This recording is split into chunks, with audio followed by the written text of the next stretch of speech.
Hi everyone, welcome back to Math 261. This is Scott. Let's get started. So, today we will be talking about section 2.2, in which we will be discussing what it means to be the inverse of a matrix.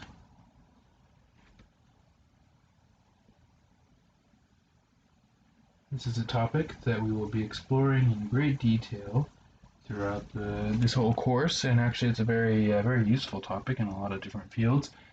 But in particular, starting next section, we're going to be embarking on an epic theorem that's going to, before it's done, comprise like 20 different parts, I think, of what it means for a matrix to have an inverse or not. But here, we're just going to start ourselves with a basic definition, and then we're going to see what we can say in a naive way about invertibility. So here's the setup for this whole section. So the setup is we have a square matrix. So A is an n by n, so in other words square, that's important here,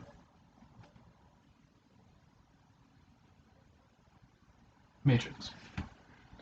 So everything that we're about to say regarding invertibility of a matrix or the inverse of a matrix, all is contingent on the matrix being square. If a matrix is not square, then all of this goes out the window. We can have partial definitions of invertibility from the left or invertibility from the right, but we can't have this comprehensive definition that we're about to give here. So everything that follows is contingent on A being square. So then, A is invertible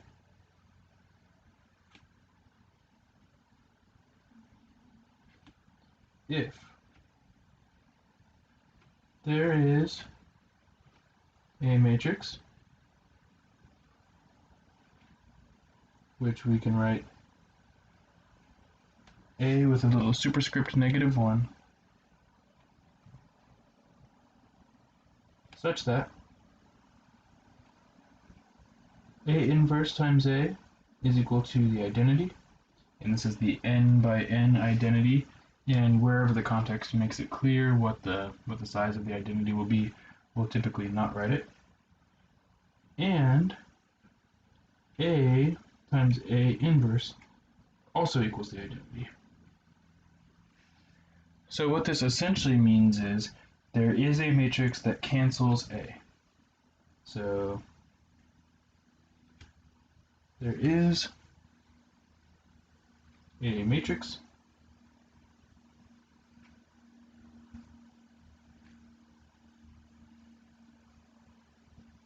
that cancels A. So let's start with something very special, a special case that will help us to get our sea legs, get our bearings in this new concept. So here's a special case.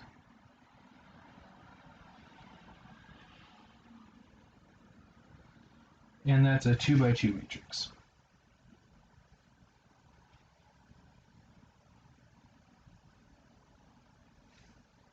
So 2 by 2 matrices. So if A equals, say that the entries are A, B, C, and D. So if A equals A, B, C, D, like so,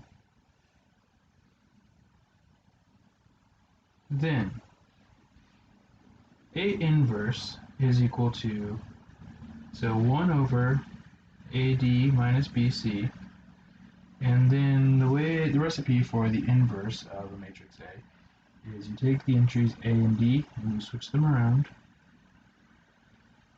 and then as for the entries B and C,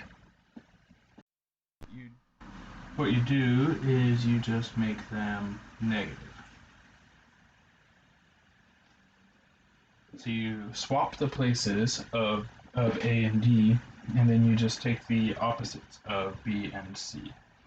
Now, to show that this is true, thus, if we were to have A times A inverse, which is in this case going to be the easier way of doing this.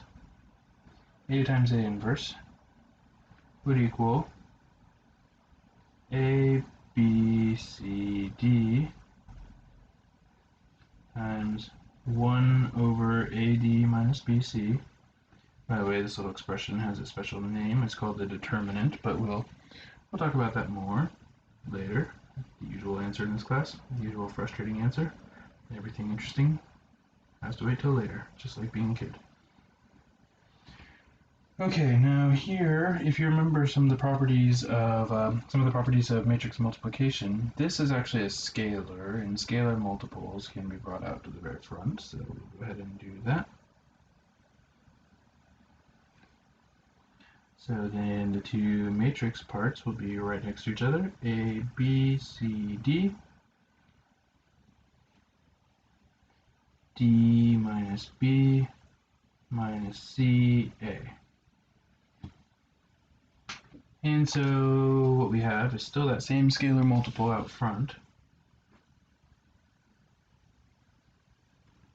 And then here, when we do the typical row to column orientation, I can't help it. It's just my habit to always think. So then we'll have A times D, and then plus B times negative C, so in other words minus BC. Interesting, huh? Yeah, you see that? And then for the second entry, we're gonna have minus AB, and then plus AB. Interesting. And then down here, we're gonna have CD minus CD. Very interesting. And then we're gonna have minus BC plus AD. So these are going to be 0, that's going to be 0. And if we clean this up just a little bit, then what we're going to get is AD minus BC, 0, 0. And we can rewrite this as AD minus BC. And then if we distribute this in, that will cancel, cancel, and we'll get 1, 0, 0, 1, which is in fact the 2 by 2 identity. I will leave it to you to demonstrate the other direction is also true. If we were to do the matrix multiplication in the reverse order, that would also cancel this out. So thus,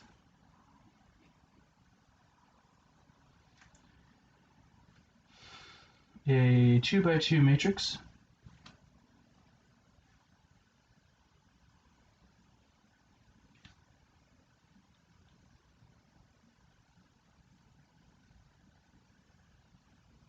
is invertible if and only if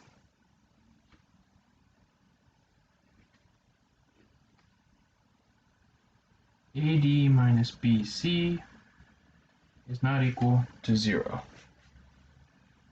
So in order for this division to make any sense, this can't be 0.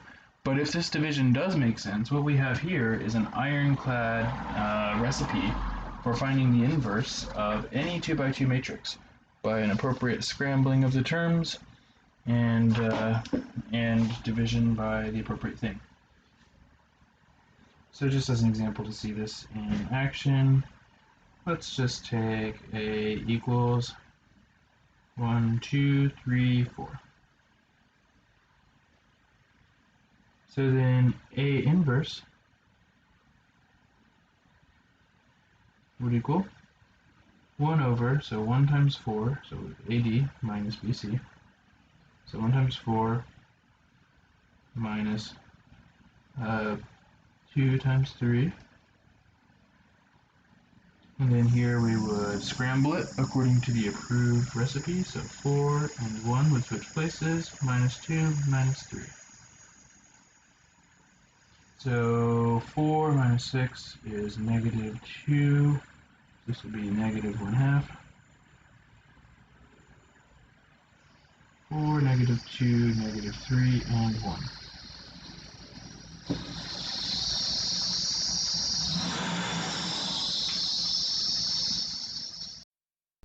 Which, if we were to do a little bit of simplification and whatnot, we would distribute that in and get negative 2, positive 1, positive 3 halves, and negative 1 half. So we've got a recipe here that'll get us the inverse of any 2x2 matrix. And if you were ever a little bit unsure about this, you can just check it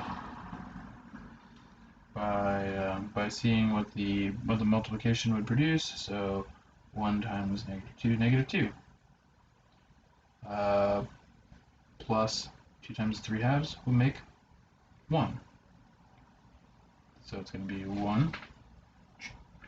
Then we're going to have, let's say, 1 minus 1, make a 0. Then we'll have negative 6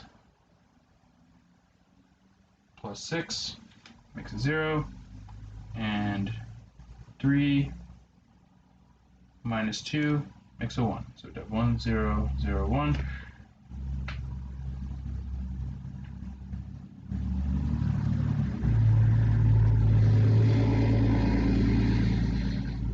Check. So the multiplication confirms it. There is indeed an inverse. Now, what is so great about there being an inverse? Well, for one thing, if there's an inverse, that means we can cancel the matrix. Now, canceling the matrix has some of the same benefits that canceling numbers does by division. So, using an inverse.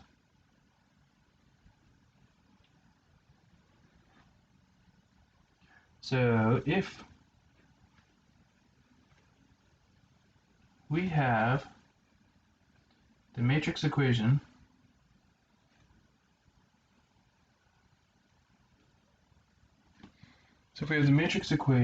AX equals B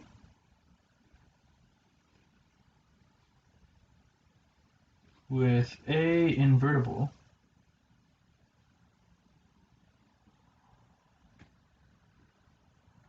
then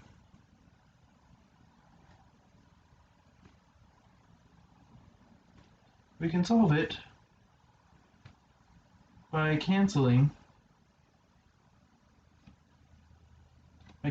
A.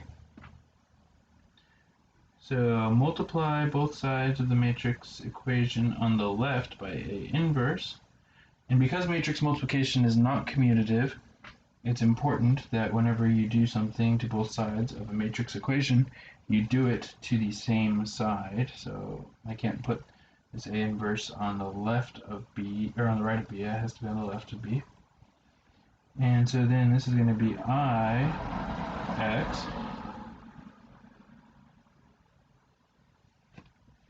But the identity matrix is the matrix that accomplishes the identity transformation, so that makes X just stay X.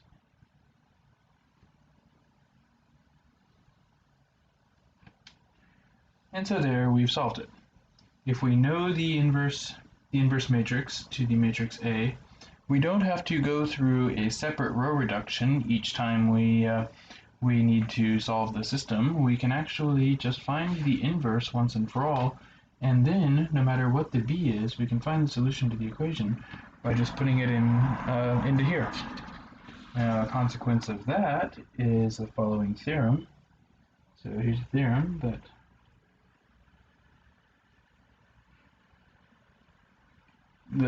exploits that particular fact. So here's the setup. If A is an n by n invertible matrix,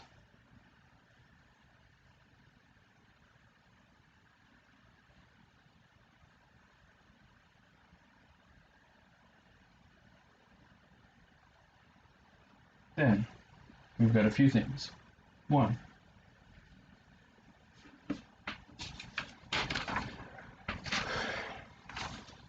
the equation,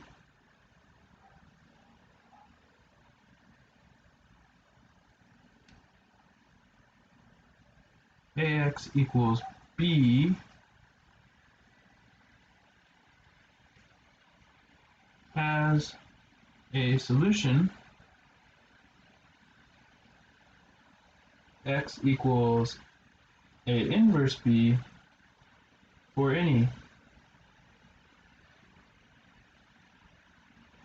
b that is in Rn. So in other words, a column vector of that. Now the second piece isn't really directly related to this, but it's an interesting fact. So if you look at the equation right here that defines an inverse, so A inverse times A equals the identity, and A times A inverse equals the identity. Essentially what this is saying is A is cancelled by A inverse, but A also cancels A inverse. So what that means is not only is A inverse the inverse of A, but A is the inverse of A inverse. So in other words, what that means is A inverse is just A. So this is just a separate fact, not really related to what came above, but it is a fact.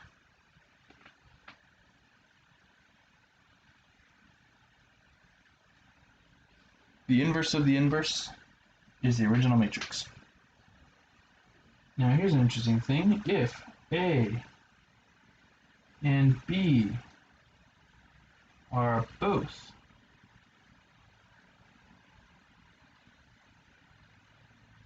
invertible n by n matrices,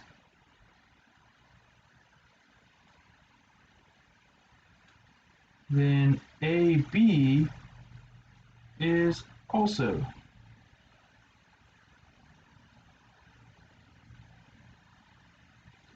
invertible. And better yet, we can even give a recipe for the inverse, and this recipe for the inverse actually should get the wheels turning as far as a similar thing that you've seen. So AB inverse is actually the same as B inverse A inverse. Now this should hopefully actually get the wheels turning as far as a similar result that we had for transposes, and it is in fact very similar indeed. And justification on this actually is to cancel AB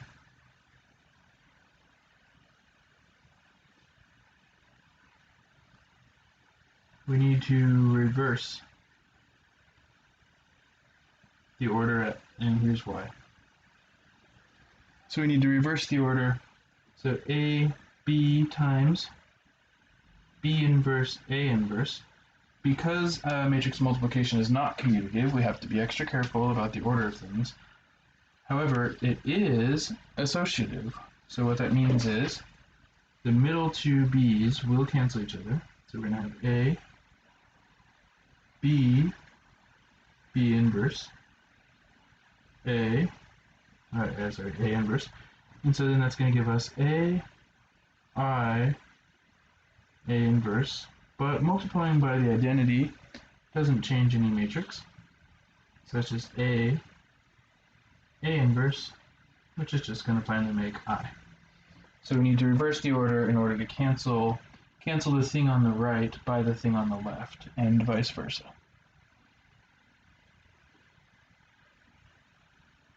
So this is just like a little commentary on that little property. Okay, but looking at this, it sure does remind me of a similar result involving transposes, which then gets me thinking, what about transposes? Well, if A is invertible, then it turns out so is A transpose. So A transpose is invertible,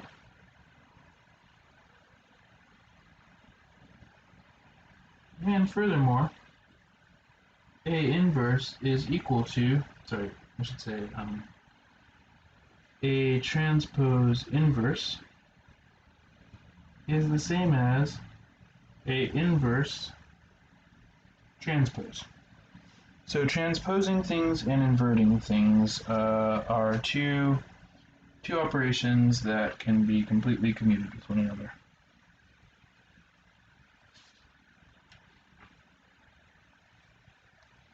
Alright. So that's enough right now about the general properties of matrices, or matrix inverses, but how do we actually find them? So if it's 2 by 2, then we can find it by means of the little recipe that we just had. But that little recipe is no good for a 3 by 3 or a 4 by 4 or anything like that. So now, let's discuss finding inverses.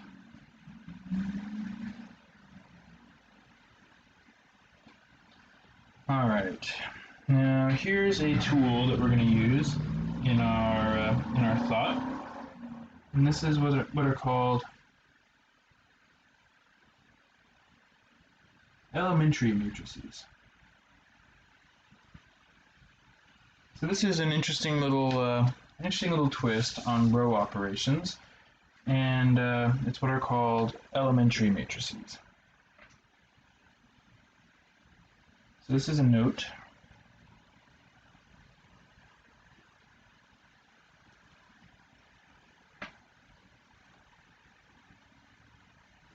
Any row operation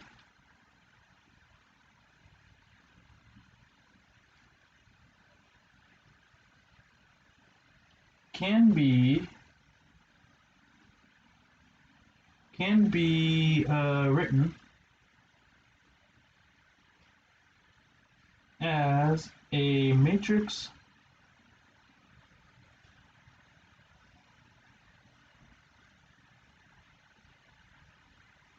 multiplication on the left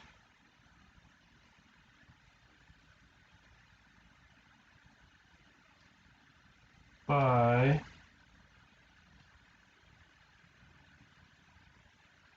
a certain matrix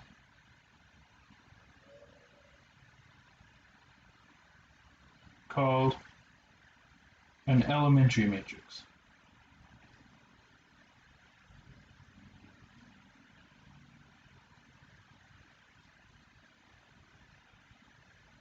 And we usually use the letter E for that, E for elementary. Now the way you get an elementary matrix is as follows. Well, if you think about it, the elementary matrix is a matrix that represents a linear transformation. Well, how do you make a matrix based on an elementary transformation? You look at what it does to the standard basis. But what's the standard basis? Those are the columns of the identity matrix. And so we construct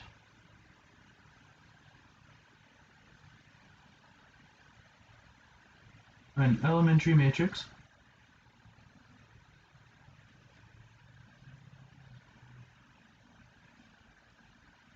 by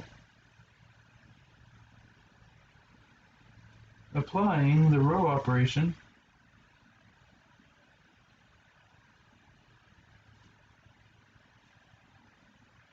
to the identity matrix.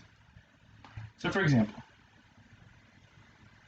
let's say that we're talking about a 3 by 3 case, and let's say we wanted to do the row operation. Let's do like a standard row operation where we take row 2 and we replace it by -2 times row 1 plus row 2.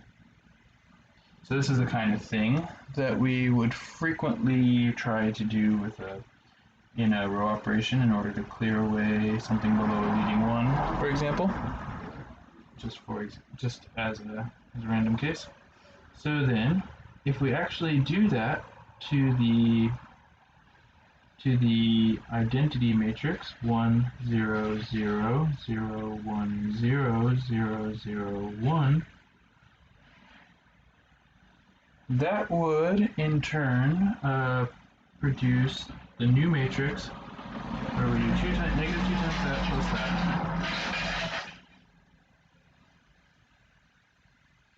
And it's going to look like that. And like that. And that's going to be the elementary matrix. So E is equal to that.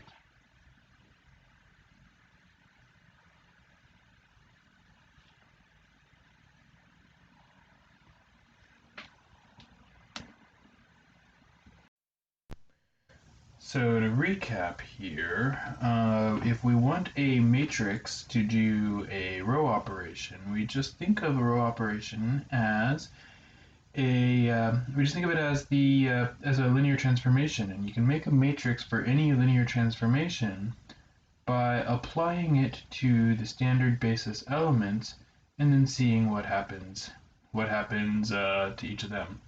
And so E1, E2, E3 become that, and that. Now, that may well be true, but how does it help? So the question is, how does this help us find inverses?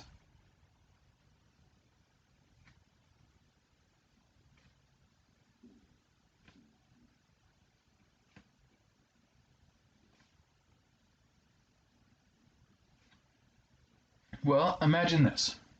So here's the answer. So come with me on an imaginative journey down a line of reasoning. So, suppose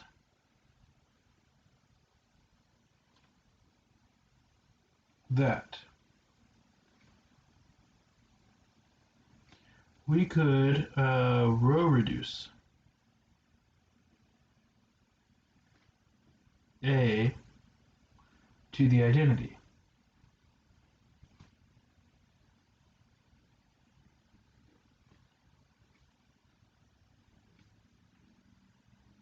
And that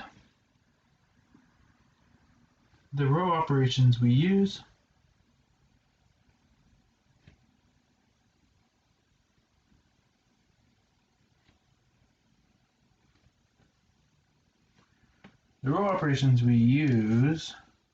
correspond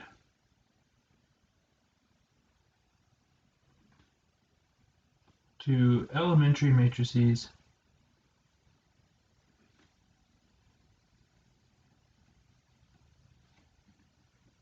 E1,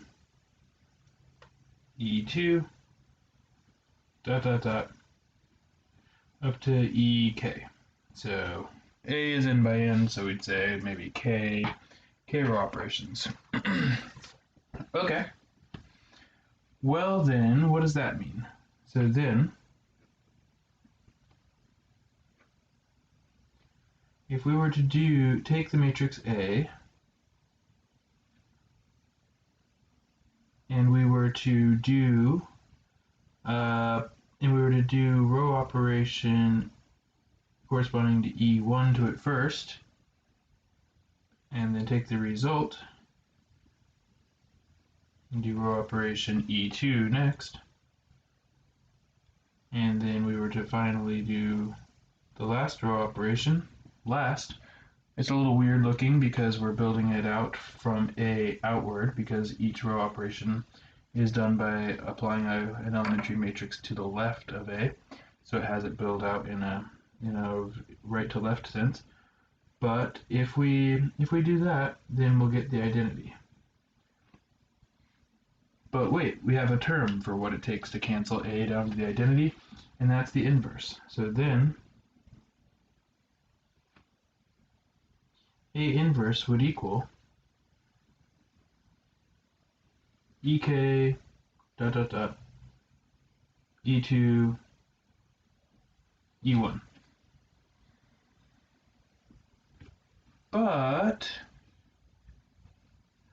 this is exactly what happens if you do row operation 1 to the identity. This also is what happens if you do row operation 2 to the result, row operation 3 to the result of that, up to the last row operation. So, actually I'll say but,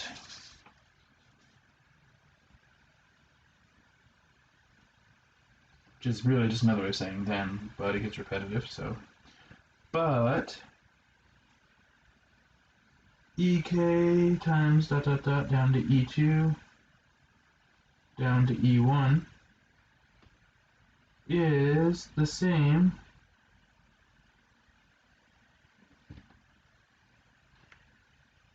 as applying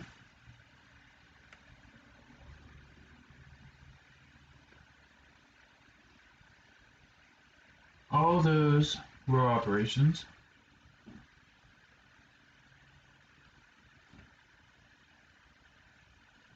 in turn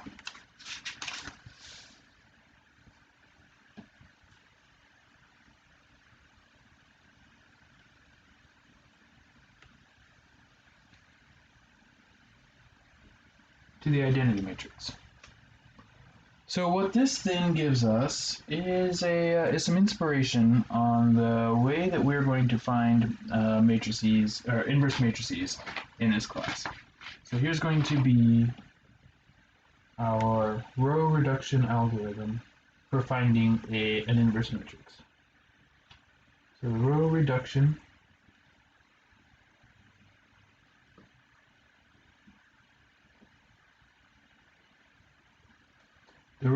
algorithm for finding inverses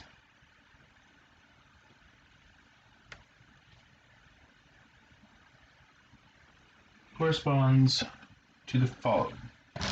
So essentially what we just need to do is make a chronicle of what happens as we apply row operation after row operation to the identity, and that will then end up producing kind of almost by a backdoor approach, it'll end up producing the inverse matrix. So here's the setup, or so here's the approach. So setup the matrix A augmented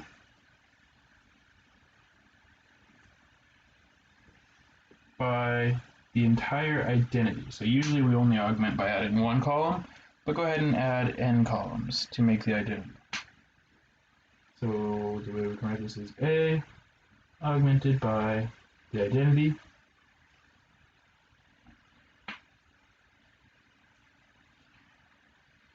So set up the matrix augmented by the identity, then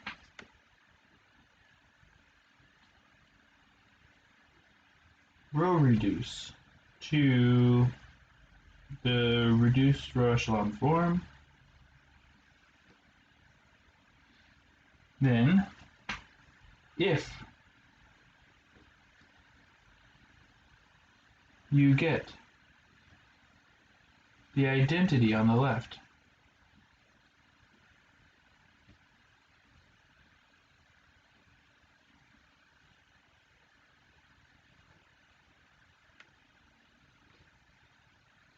the right will be A inverse.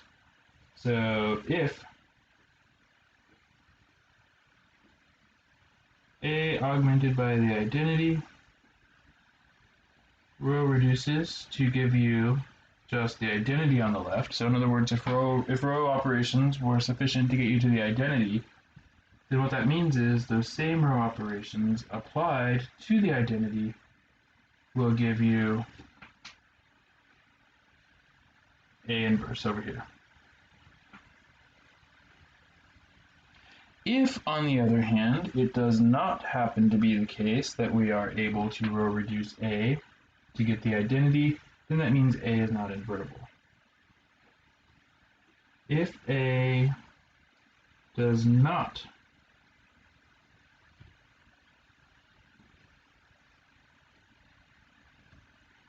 reduce to I, it is not invertible.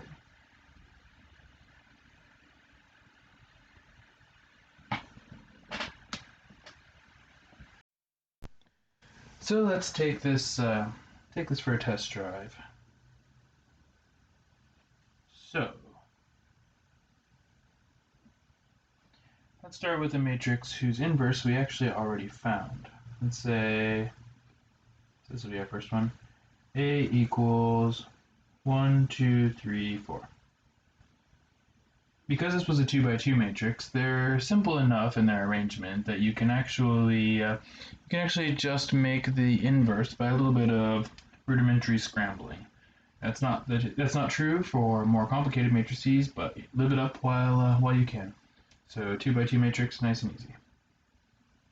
So find A inverse, and we'll use this this new technique. Okay.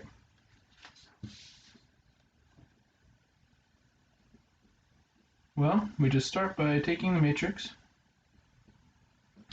and we augment onto it the 2 by 2 identity because we're talking about a 2 by 2 matrix here. And then we would just do whatever row reduction we can think of in order to try to reduce this side on the left to RREF. Now, the identity matrix is in RREF. So, if it can be reduced to that, then we're golden. If it can't, then we'll talk. So first we will clear away the second row's first entry, so row 2 is going to become -2 row 1 plus row 2. Sorry, -3. I was thinking about that earlier matrix, the elementary matrix. So 1, 2, 1, 0. And then over here we're doing -3 times row 1 added to row 2. So it's going to make a 0. It's going to make -6. So that's going to make -2. And then we will have we'll have -3, 1. Okay, so that's where things stand now. Now, typically I would want to scale this down in order to make it a 1. However, it's actually kind of perfect the way it is right now for clearing the entry above it, so I might as well make use of that. So I'm going to do row 1. It's going to be row 2 plus row 1. It's kind of perfect as is for that purpose. So it's going to make 1, 0. And then up here, we're going to have -2, 1. Down here, we're going to have 0, -2, -3, 1. And we're almost there. We just have to row reduce this by scaling. So row 2 is going to become -1/2 row 2.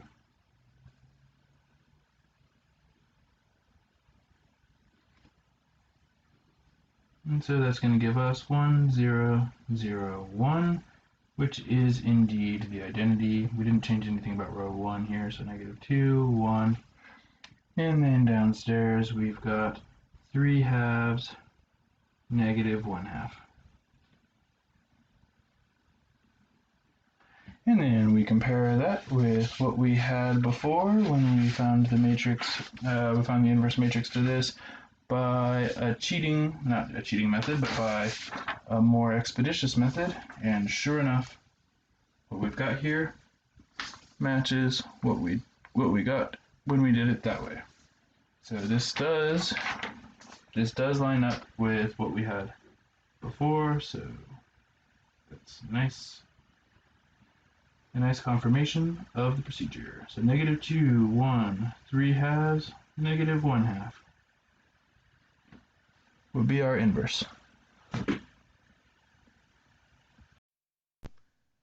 Now, as a follow-up to this exercise, once we found the inverse, we can make it do some work for us in solving equations.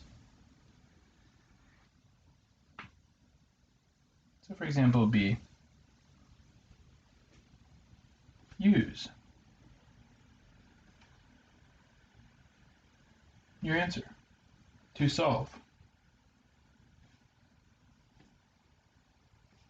The equation,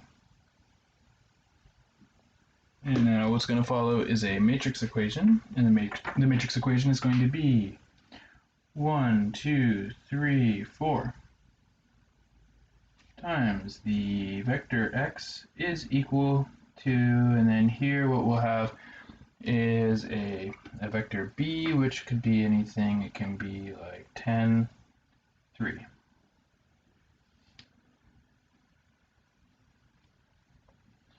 So this here is our a, this here is our b.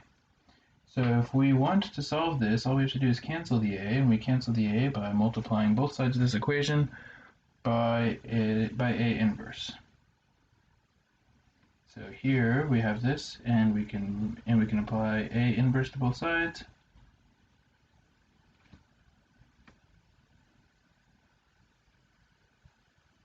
And that will cancel. And by cancel, what we mean is the identity matrix, which in turn, applied to x, produces just x. So this was stated in the theorem a little while ago, but it doesn't hurt to rework out the easy stuff whenever we can. So then, this in this case will be negative 2, 1, 3 halves, negative 1 half, 10, and 3 will be playing the role of b. And then to actually do this multiplication, we would just use the, we can use the row vector style. So 10 times negative 2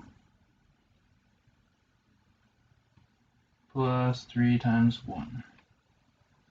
And then 10 times 3 halves plus 3 times negative 1 half.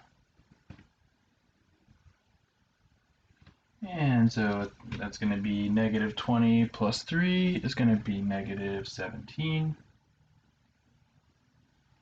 Down here, we're going to have 10 times 3 halves would be 15 minus 3 halves.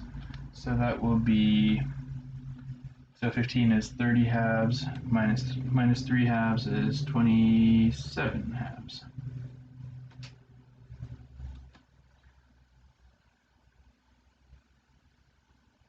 All right. So it turns out if we were to do this matrix times this vector, so this matrix times this vector, it would give us 10/3, supposedly. Let's check this though. So to check this, is it true? 1, 2, 3, 4 times what we just claimed to get as the answer for x. There's 27 halves. Is that really equal to 10/3? So let's find out. This is 27 halves. Well, again, we can do this by either of the two methods of matrix to vector multiplication, but I'll just go with negative 17 times 1 plus 27 halves times 2. And then down here we're going to have negative 17 times 3 plus 27 halves times 4.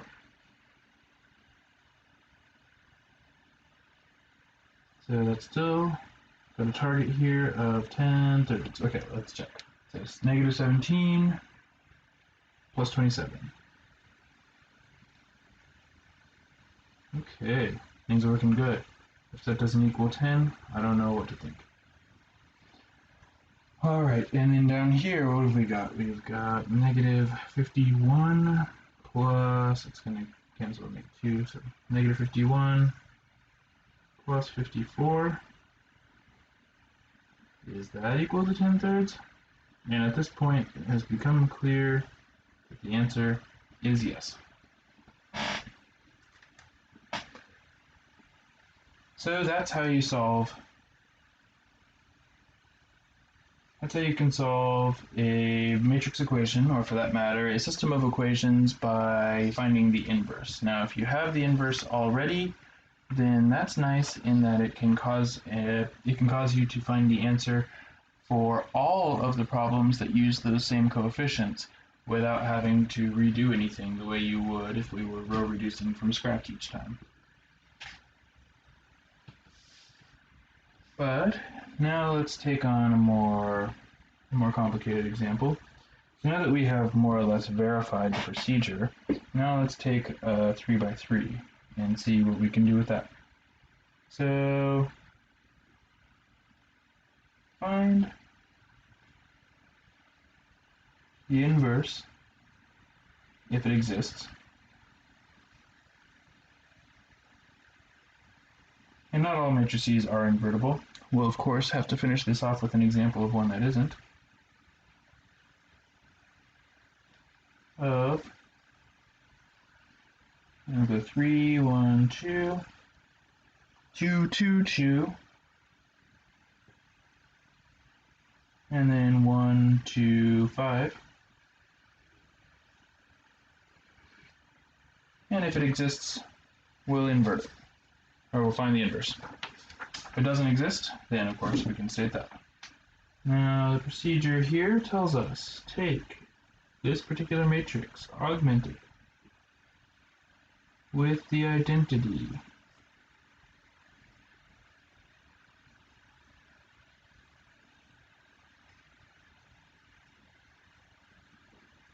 and row reduce away. Now when we do the row reduction, we're going to be doing it to the entire matrix here, and so everything that happens is in the furtherance of trying to make the identity on the left instead of on the right. So here, looking at this, I think my best move here is to switch this one up to there. So I'm going to interchange row 1 and row 3. So if I do that, then I'll have 1, 2, 5, and now this becomes row 0, 0, 1. And then we've got 2, 2, 2, 0, 1, 0.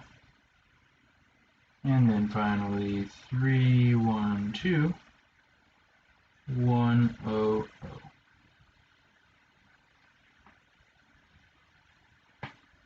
Okay, now that we've got this, we can start using that to clear out the things below.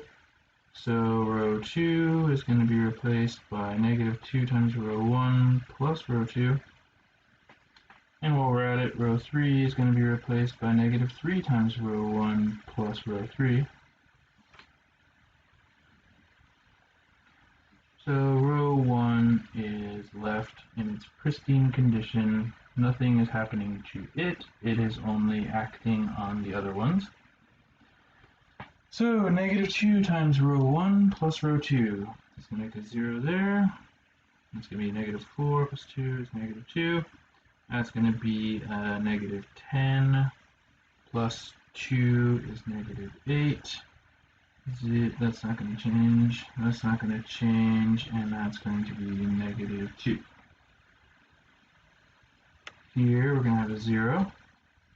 And then we're going to have negative 6 plus 1 is going to make a negative 5. We're going to have negative 15 plus 2 is going to make a negative 13. And that one is not going to be changed, not going to be changed, and then negative 3. Okay, we're making progress. Alright, at this point, looking at things, I think my next move here is going to be to scale row 2. You may, if you want, use it right now in its good form to clear out the entry above. However, that might be getting a little too brave for our purposes.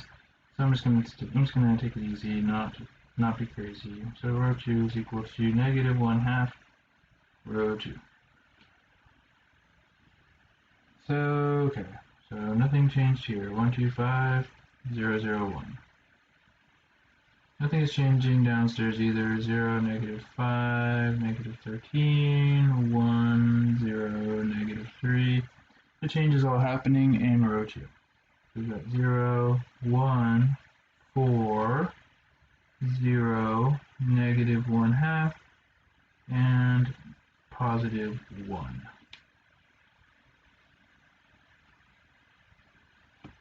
Okay. Now this becomes our pivot that we'll use to clear the stuff above and below. So row 1 is about to be replaced by negative 2 times row 2 plus row 1. Row 3 is about to be replaced by 5 times row 2 plus row 3. And that then is going to do this. So we're going to have a 1. That will be cleared. Negative 8 plus 5 is negative 3. Nothing changes there. Negative 2, and so it's going to make a positive 1. And then negative 2 times that is going to make a negative 1. Alright, nothing's changing for row 2. But then in row 3, we're going to have 0. So 5 times 1 plus negative 5 is 0. 5 times 4 is 20 plus negative 13 is 7. 5 times 0 plus 1 is 1. 5 times negative 1 half is going to be negative 5 halves. 5 times 1 plus negative 3 is going to be 2.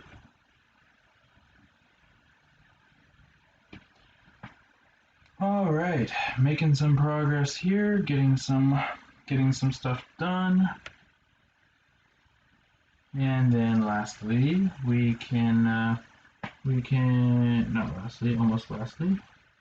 penultimately, we can scale down row 3, 1/7 of its former self.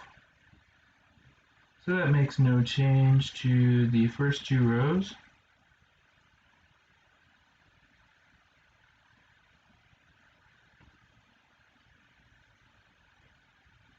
And then we've got 0, 0, 1, 1/7,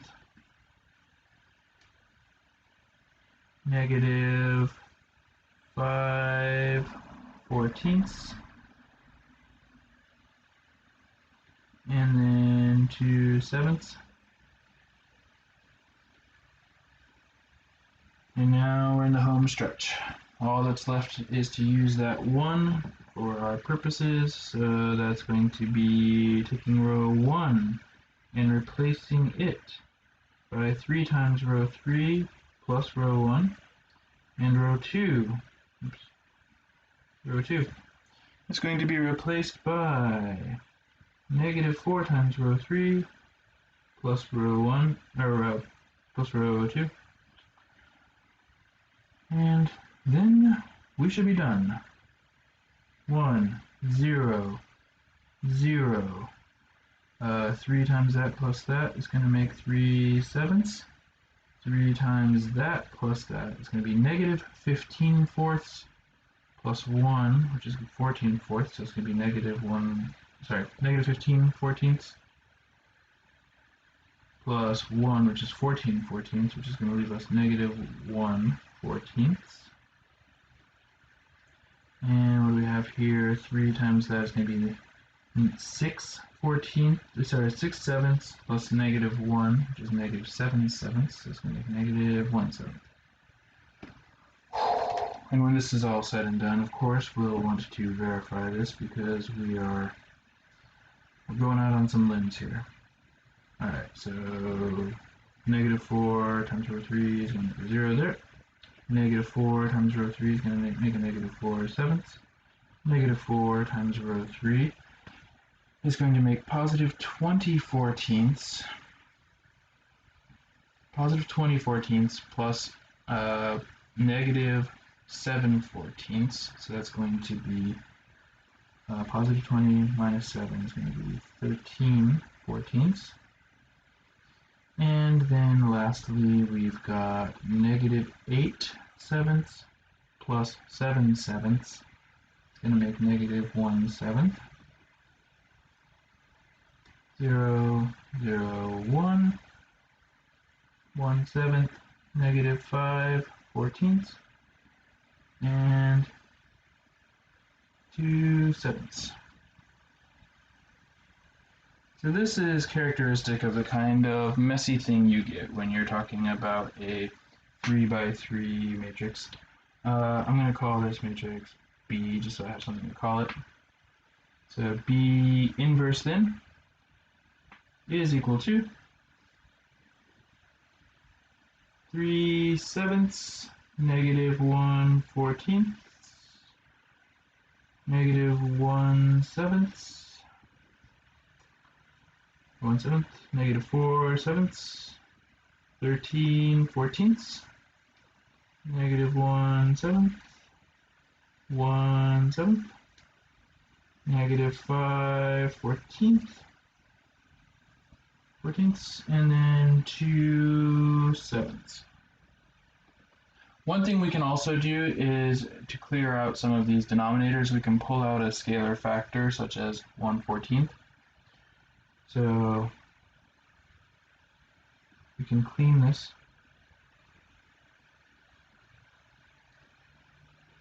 up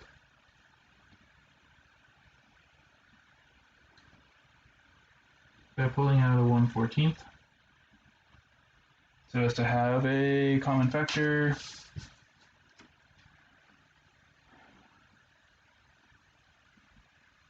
of 1/14 out front, and then basically that means all the denominators that are 7ths, you'll double that, and all the ones that are 14ths, you'll leave. So that'll be 6, negative 1, negative 2, negative 8, 13, negative 2, 2, negative 5, and 4. Now, if we wanted to check this with the original matrix, if we could check it using technology, you can try to redo the row reduction, or you can maybe even figure out how to get your calculator to tell you the inverse of a matrix. But if we want to check it against the original matrix here, we don't necessarily want to go to all the trouble of all 9 of the entries. But we can at least make sure we're kind of on the right path by making sure at least the upper left corner is okay. So an abbreviated check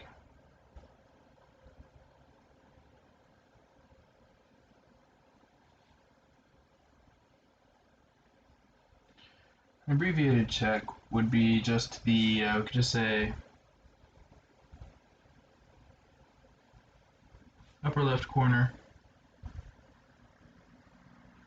of B inverse. So if it's going to really be the identity, then what we should get is going to be it's going to be just a 1. So that's going to be got the 1/14 out front. Now B inverse. Actually, I'm gonna write it like this. So I'll do. So we got the 1/14 out front, and now we'll do the first row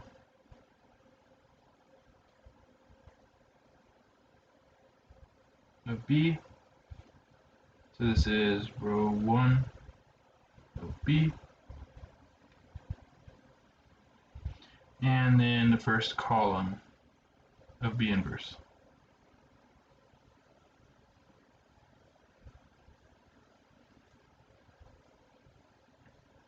6, negative 8, and 2.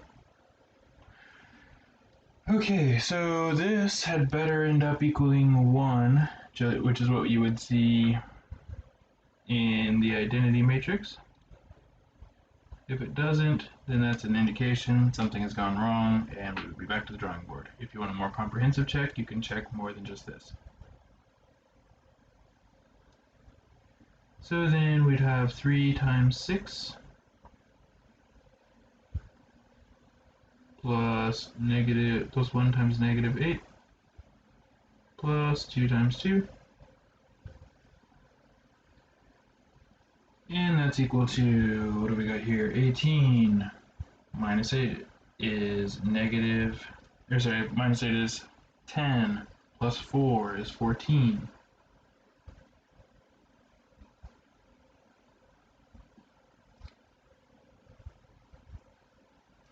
Which matches the upper left corner of the identity matrix.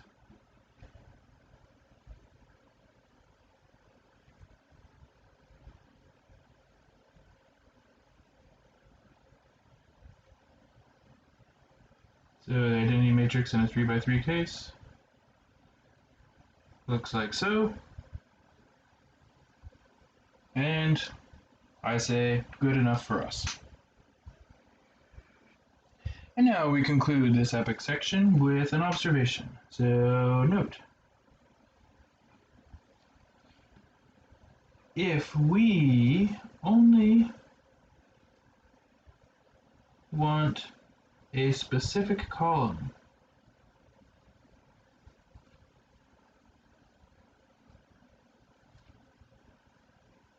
of A inverse for some reason, and you know, it will occasionally happen that that will be the case, not very often though, we can simplify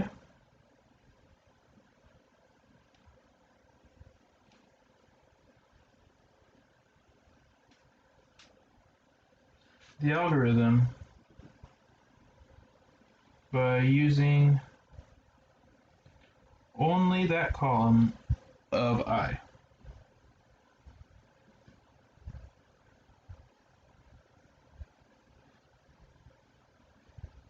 So for example, we could just say like A, and then here it would just be, we'll just say C for the desired column.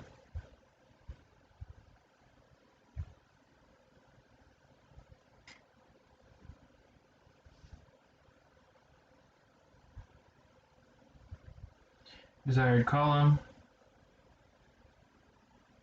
of I.